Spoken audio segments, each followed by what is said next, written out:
Waka waka waka, what's up? Tonight, we're going to be doing an unboxing and in-depth review of the Fanhome U.S.S. Voyager A, as seen in Star Trek Prodigy Season 2. Let's shields up, engage, and take it to the table.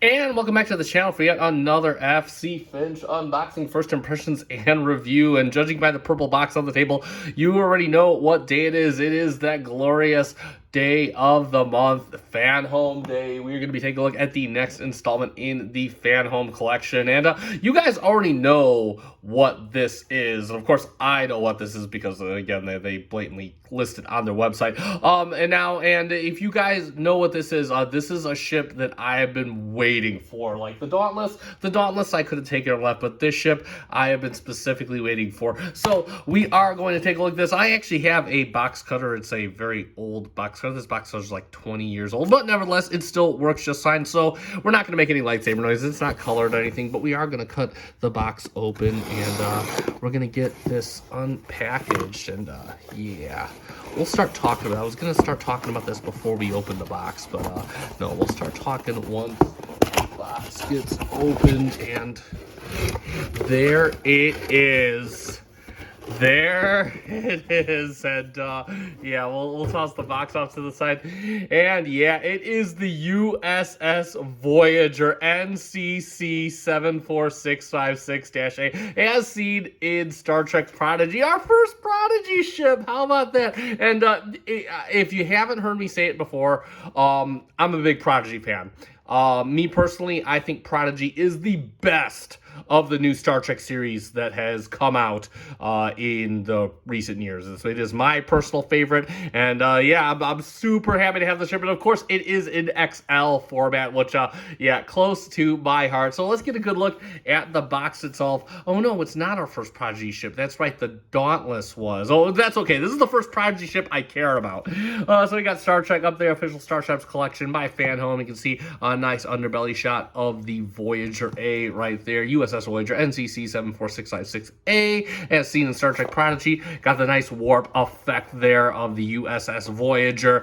And then if we come onto the side, you can see it's by Fanhome. You're never going to forget who makes this because it says Fanhome on the other side. And then, of course, we have a nice side shot of the ship. Look at that. Just using all the model photos. You got some text that is embossed right here. And, of course, you have all the legal mumbo-jumbo on the bottom. And, yeah, that's pretty much that. So, we can actually start to peel the tapes off.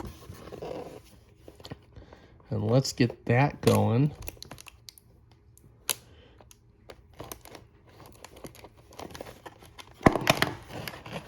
And there we go. There we go. And we'll take a quick look at the magazine, and you can see, oh, there we have a nice shot of Voyager at the U.S.S. Voyager NCC-74656-A, as seen in Star Trek Prodigy, Star Trek The Official Starships collection. And if we look on the side, we got that nice frontal orthographic view. It is a Lamar class, launched in 2384, captained by Admiral Janeway, has impulse, warp drive, and quantum slipstream. Ooh! And then, of course, there we have the stand assembly instructions. And, of course, let's take a look at Voyager. And you know what? I kind of have mixed feelings on this ship. I mean, I like the ship. Don't get me wrong. I'm just not sure how I feel about it as Voyager. It's got. I can certainly see how it shares the aesthetic resemblance. I'm just not sure with the nacelles. It feels like it's a bit too close to the Enterprise E for my liking. And then, of course, we got our orthographic views on there. Look at that. Everything's all lit up. It looks just really, really good. It is a good-looking ship from all around. I will say that. There's really no bad angles, I feel like, on this ship. We can get a good look at the scale with a Gorn starship, and you can kind of see designing the U.S.S. Voyager A. Obviously, over 20 years in the making. Of course, she is much bigger than her sister ship. Actually, somebody was showing this on the Facebook pages. This will probably scale correctly with the standard size Voyager model. And then, of course, we have the Voyager. Oh, it's got all the armor that we saw from Endgame. How about that? And then, of course, there we go. We have a few more shots of the Voyager A along with the new nacelles. Pretty short magazine. We're almost to the end. And there we go. We got, so it looks like the design really didn't change all that much from what we got here overall. And yeah, that's pretty much it for the magazine. All right, well, in an odd twist of fate, yeah, I don't know how this happened. I did do the unboxing and first impressions, and somehow I forgot to press record on my camera. So we are just going to jump right into the review. But you can see the ship is in its stand. The stand itself it's kind of wobbly. Like you can see, it kind of wobbles at the base, but overall, it holds up the ship rather than I see. The ship kind of has like an upright posture. It looks like it's kind of going into outer space, and the reason it holds the ship up relatively well is because the ship isn't all that heavy. This is considered an XL model, and I don't feel like there's any die cast in this model at all. If there is, it's buried deep inside the ship. Like the saucer section feels mostly like plastic. Not a bad thing. I mean, it just definitely doesn't feel like it has the heft of some of the other ships. Incidentally, pulling this out of the box, you really got to be careful. This is really in there in the box, and the nacelles, these are not load-bearing structures, so just kind of be advised, take good care when you take this out of the box. But we are going to get into the details, which we already got into until I realized that I wasn't recording anymore. We'll start off with that beautiful U.S.S. Voyager NCC-74656-A, and straight away, like I said, prior to getting it out of the box, I do like the design of the ship. I think it's a really good-looking ship. I'm just not sure how I feel about it as Voyager. We'll take a look at it from the front because I want to see my nacelle alignments. And how's that look? Let's get it from the side real quick. And looking good. And yeah, it looks good. It's even got, look at that, you even got like a little bow in the nacelle pads. That is really cool. I didn't notice that until looking at it right now. That is awesome.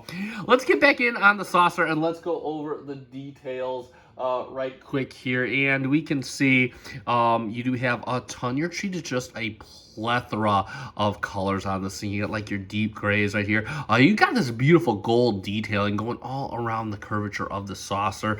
Not sure if this is a phaser strip or whatnot, but it does look very good. Again, you got some more gold accents right here. I love the way the bridge is done. Look at this. Look at this. You got your like kind of deep charcoal, deep gray, and you got little gold accents all around. You got like little white venting. The white really comes through really good on the camera. I can only assume these are the windows. Now, there are no window misalignments. There's no insets for windows on this ship, but I will say the white does really pop, especially on the deep grays, especially in the camera. You do have some nice gold. I can only assume this is for your RCS thrusters. Again, the gold really does pop. And again, you do have the inset here that's kind of a tribute to the Intrepid class. So the Intrepid had a little inset on the front right there. Not sure if that's a shuttle bay or whatnot. You can kind of see some like weird, it was like a sensor array on the original ship or something like that. I forget. You can let me know in the comments. But this does not look like that. You do have a nice little compilation of colors down here. You got some blacks and some grays and whatnot. Again, you got some nice silvers and lighter grays. You got some beige colors. Just a really nice compilation of colors. Moving back, you do some venting detail right here, and again, some detail back here. Tons of extruded detail. And then, of course, I can only assume that this is your impulse engines right here. So you got some venting right up here. And then you got like your impulse engines. They do not look like they are active at the moment. And then, of course, if we come to the back of the ship, you can see you got some eggshell blue detail right down here. You do have some details right here, maybe escape pods or whatnot, going all the way to the back. Ooh, knock the camera. And the nacelle pylons are filled with detail. Look at that, just tons. Get your light grays, your dark grays, your medium grays.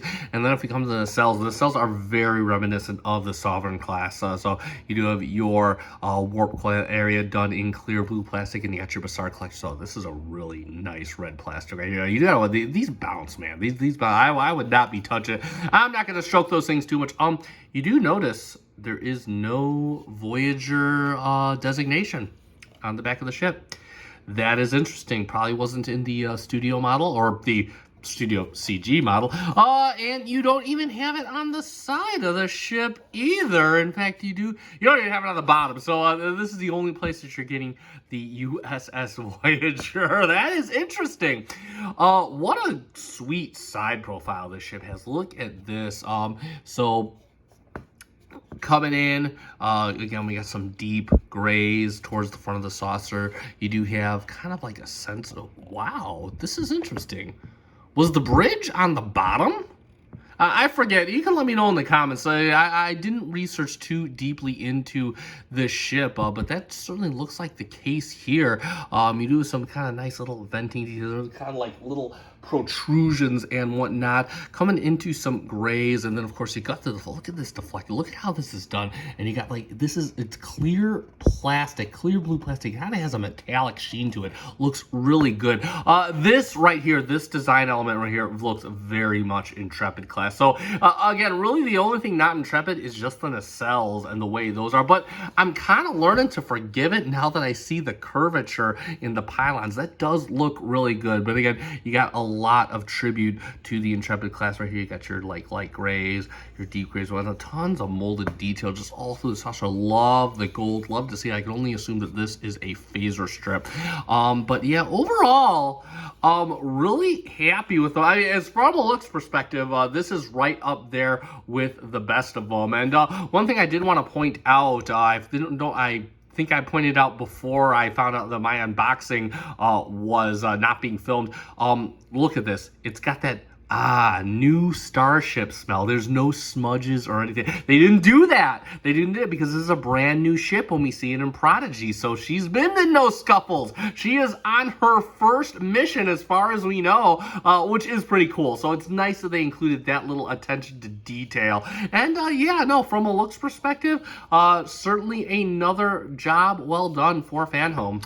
And for a few quick comparisons, I do not have a standard size Voyager, but I do have the Warship Voyager, which is basically, I think, the standard size Voyager, just with the little warship accoutrement added to it. And yeah, we can get them side by side. And yeah, I'll certainly go with this. I think this scale relatively works according to the magazine. These do look quite on par with one another, so you can see how they look. You just kind of see the changes made between the two designs to get them lined up right over one another. And yeah, you could certainly see the areas of the Intrepid class that certainly bleed into this new design. Let's get them from the front just so we can see from the top.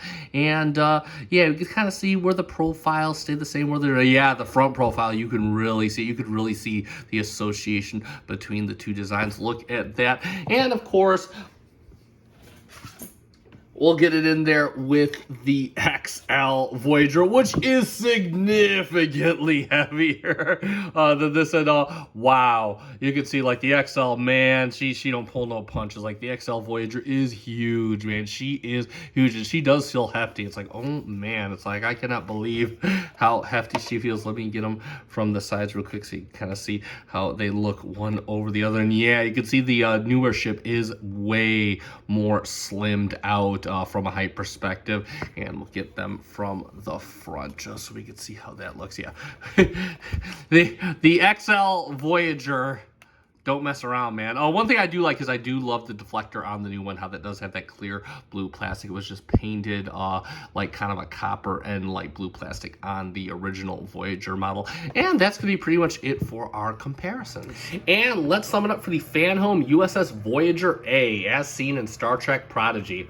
And once again, Fanhome is knocking these ships out of the park with every issue they do. This one is no different. You got a lot of nice coloration on the ship, a lot of uncommon colors too, the golds and the silvers, just kind of out there for a Federation ship. It looks really good here. Lots of nice molded detail. I especially love the curvature in the nacelle pylons. You don't really see that detail in the show, so it's really nice to see it employed on the model here. Clear plastics, again, always a nice premium touch to the model, especially in the deflector area. Got that nice kind of metallic finish. Looks really, really good. Outside of downsides to this model, I will say I was kind of expecting it to be heavier, especially since it is technically an XL. You're paying XL price pricing for this, by the way. I can kind of see why they may not have, considering there's a lot of saucer overhang on the stand that may have been an issue they ran into, but just something I was kind of expecting. And also the nacelle pylons slash nacelles, they are kind of wobbly. You just want to be careful. It's not painfully so, but you want to be careful when taking it out of the box.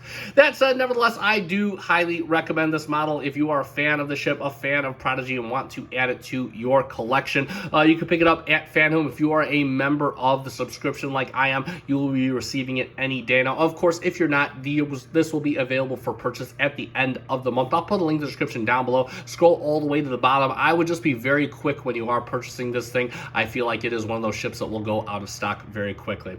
That being said, this is going to conclude this review. You guys know what to do at this point. If you found this review fun and informative, let me know by hitting the like button down below. I greatly appreciate it. It does help me out. Also, if you are a fan of Starship model reviews from Fanhome, Eagle Moss, I'll put a link in my description to both those playlists. They are my biggest playlists on the channel. I think I have over 70 Eagle Moss reviews, so definitely check that out, see about getting you some ships.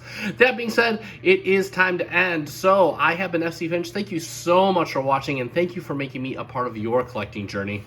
Live long and prosper.